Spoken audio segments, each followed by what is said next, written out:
अब जैसे हमारा प्लेंट पूरा हुआ, हम लोग बढ़ रहे हैं दूसरे चीज़ों की तरफ।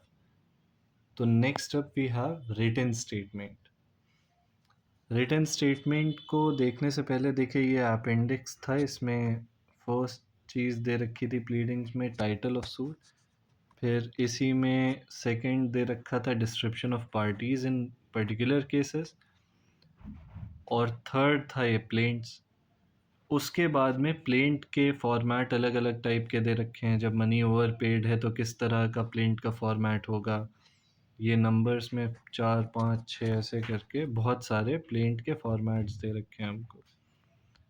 ये देखिए, administration by pecuniary legacy, then redemption, specific performance, partnership.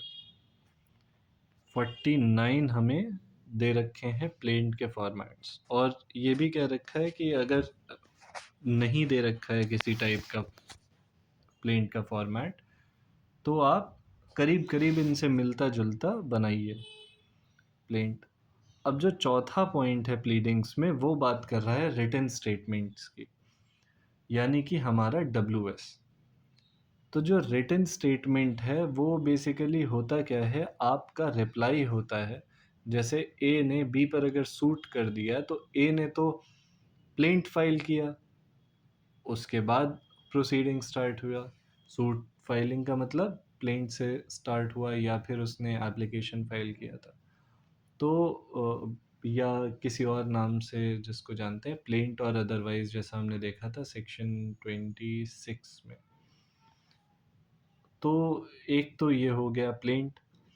उसके बाद में जब जिस आदमी पे सूट फाइल हुआ है वो भी तो अपनी तरफ से कुछ लिखेगा, तो उसके एंड से whatever he has to write, that is in a form of statement, and that pleading is called written statement. It is filed by the defendant and it is a reply to the plaint.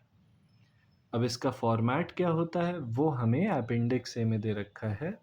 Pleading के point number 4 written statement जो है, तो पहली चीज़ तो इसमें general defences दे रखे हैं कि किस तरह से डिनाई करेगा, प्रोटेस्ट क्या करेगा, और ये सारे, ये जो लिमिटेशन ज्यूरिसडिक्शन ये सब क्या है। तो हम लोग बात करेंगे, पहले तो है प्रीलिमिनरी ऑब्जेक्शन, यानी कि वो पॉइंट्स जहाँ पे प्लेन के ऊपर सवाल खड़े कर सकता है, basic objections without getting into कि हमने पैसा लिया था नहीं लिया था।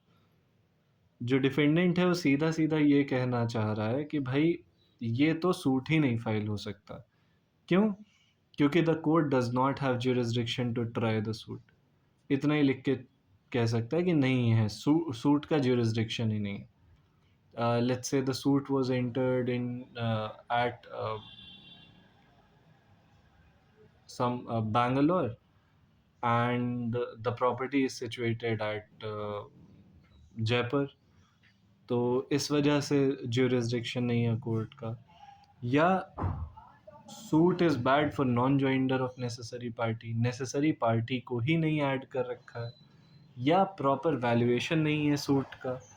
इस तरह से प्रीलिमिनरी ऑब्जेक्शन वो रेज़ कर सकता है। वो लिमिटेशन का भी ऑब्जेक्शन रेज़ कर सकता है, देखिए इसमें लिखा हुआ है। लिमिटेशन किस तरह से ऑब्जेक्ट करेगा, कहेगा कि suit is barred by article so and so. और लिमिटेशन पीरियड जो है, जो सूट जैसे कॉज ऑफ एक्शन अराइज हुआ और उसके बाद में 3 साल का अगर लिमिटेशन पीरियड था तो 3 साल के अंदर प्लेंट फाइल करनी चाहिए थी। जो प्लेंटिफ है वो आ रहा है 4 साल के बाद, तो वो लिमिटेशन का प्रीलिमिनरी ऑब्जेक्शन हो गया। इस तरह से कुछ प्रीलिमिनरी ऑब्जेक्शंस फाइल कर सकता है जो कि डिफेंडेंट है, रिटन स्टेटमेंट में लिखेगा। यानी कि जो डिफेंस का प्लीडिंग है रिटन स्टेटमेंट, उसमें ही will plead some preliminary objections. उसके अलावा पॉइंट टू पॉइंट रिप्लाई भी फाइल करेगा। जो डिफेंडेंट है तो वो point to point reply file करेगा। अच्छा, सबसे पहले ये चीज़ तो वो फॉर्मेट इस तरह से लिखेगा कि जैसे in the court of civil जज Nakhas Lucknow, suit number XYZ of 2024, A son of itna is the plaintiff, B son of Fala is the defendant. फिर written statement on behalf of defendant B, फिर the defendant named respectfully Shoet has under, उसके बाद में defendant को whatever has been written in the plaint point to point reply करना पड़ेगा। जो point to point reply है ये करना पड़ेगा। और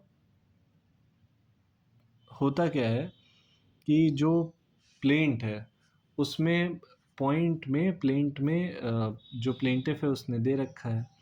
अब उन्हीं पॉइंट को एक एक करके सीधा सीधा जो डिफेंडेंट है वो उनको रिप्लाई करेगा, और ये point to point reply on the merits of the case होता है।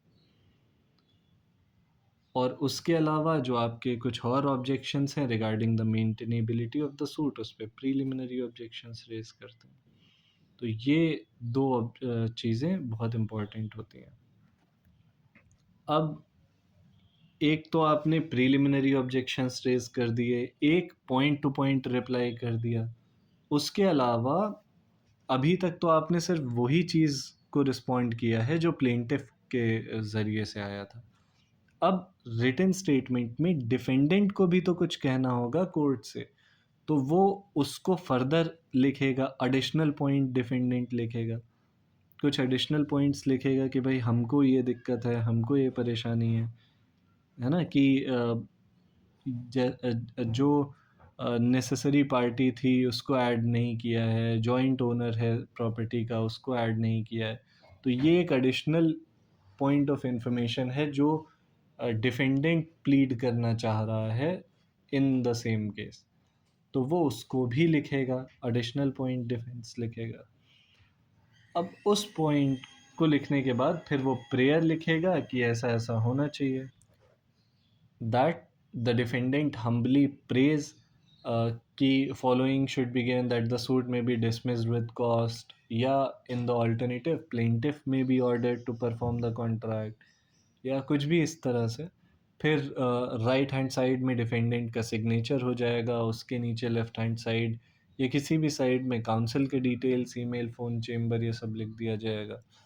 फिर वेरिफिकेशन आ जाएगा इस WS का, उसके बाद में एफिडेविट आएगा और एफिडेविट का वेरिफिकेशन आएगा। This we have already seen in the plane.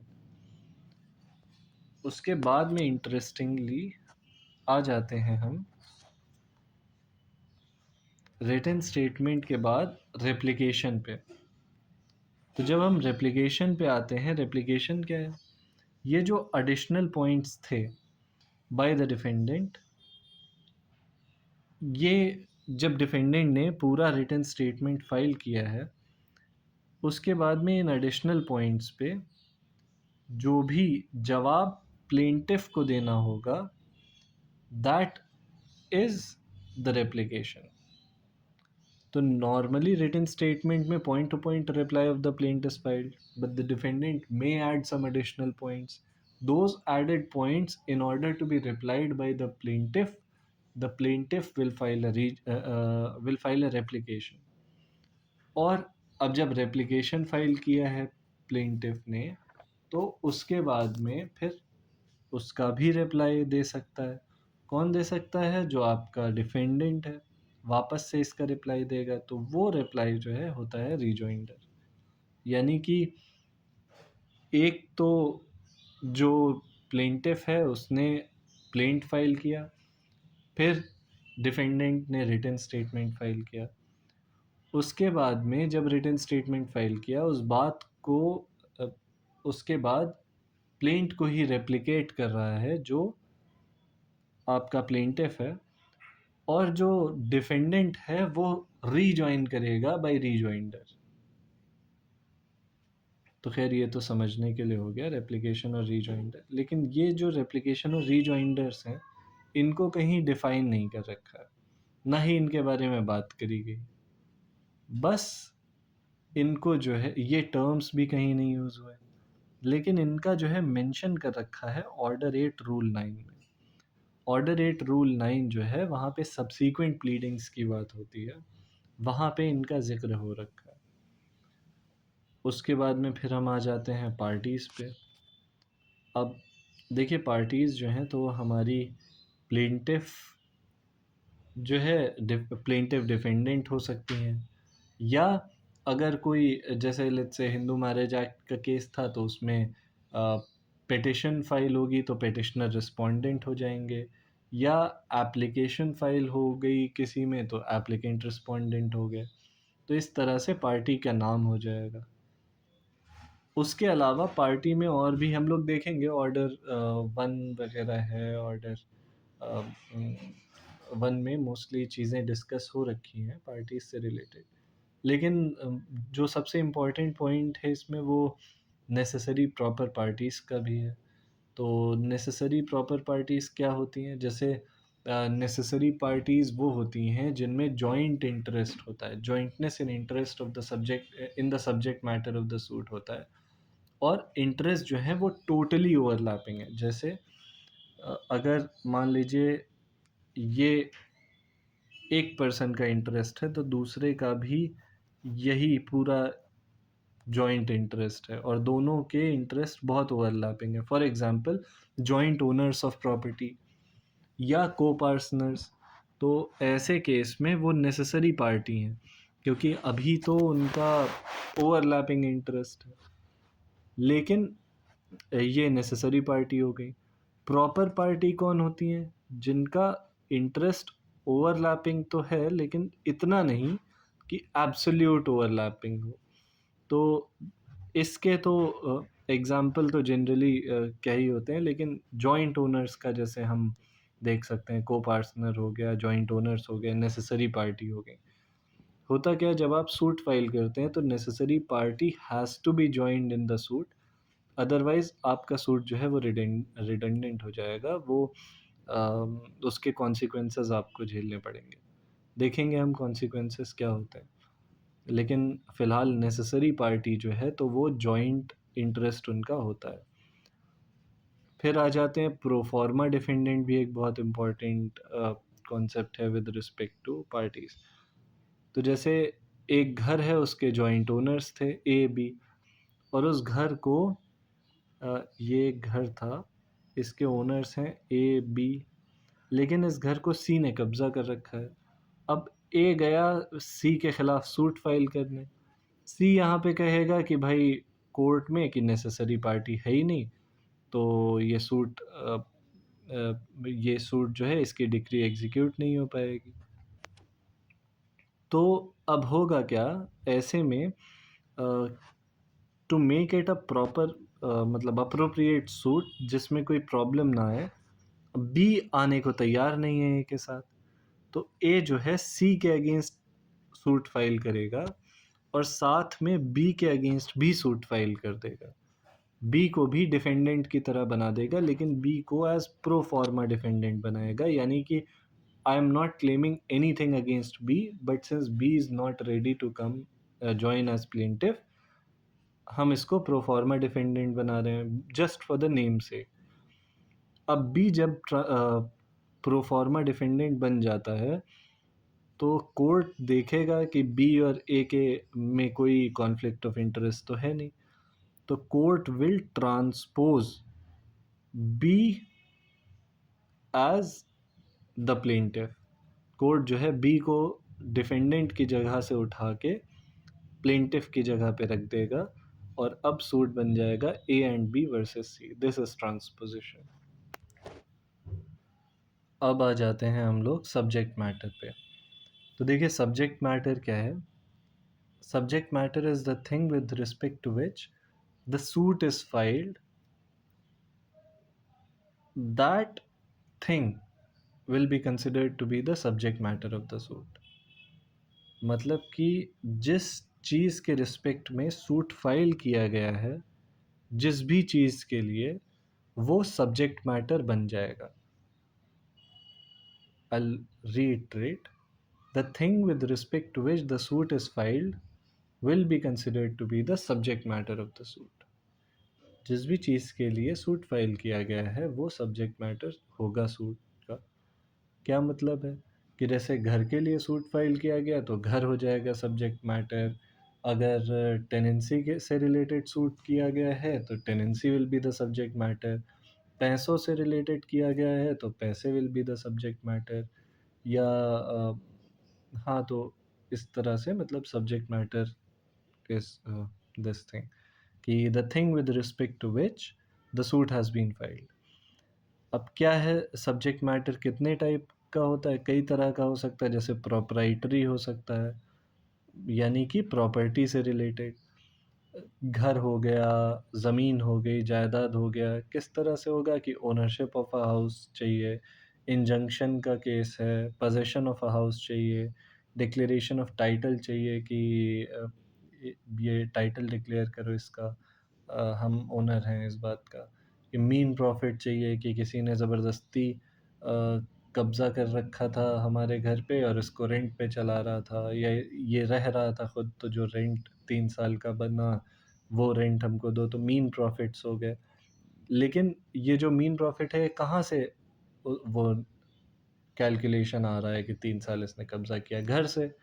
तो वो घर एक प्रॉपर्टी है, तो प्रोप्राइटरी सब्जेक्ट मैटर हो गया। या पेक्यूनरी भी हो सकता है, सीधा सीधा पैसे मांग रहे हैं कि इसने 1 लाख रुपए हमसे लिए थे, अब 1 लाख हमको वापस चाहिए। फिर तो ये पेक्यूनरी हो गया। उसके अलावा लीगल राइट से भी रिलेटेड हो सकता है। कोई पर्सनल लीगल राइट हो सकता है, जैसे right to attend a class, या फिर right to be declared the son of a person, या पैटर्निटी डिक्लेयर कराने के लिए इस तरह का राइट हो गया। या राइट टू रेपुटेशन का लीगल राइट हो गया, वो चाहिए। या राइट टू स्पीच का लीगल राइट, उसके लिए अगर सूट फाइल किया गया है, तो ये सारी चीज़ें subject matter of the suit हो सकती हैं। फिर टाइटल। टाइटल क्या होता है कि what is the legal relationship. Legal relationship है क्या आखिर, या लीगल कैपेसिटी क्या है उस चीज़ से जिसके लिए सूट फाइल हुआ है, यानी कि subject matter of the suit.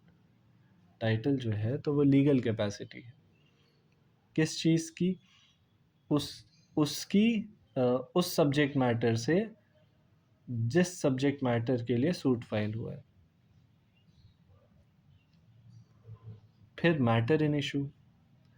Matter in issue जो है तो वो तथ्य है जिसके आधार पर आपको राइट मिला, या वो फैक्ट है on the basis of which you are getting that title, you are getting that right. अब इसको एक एग्जाम्पल से समझते हैं।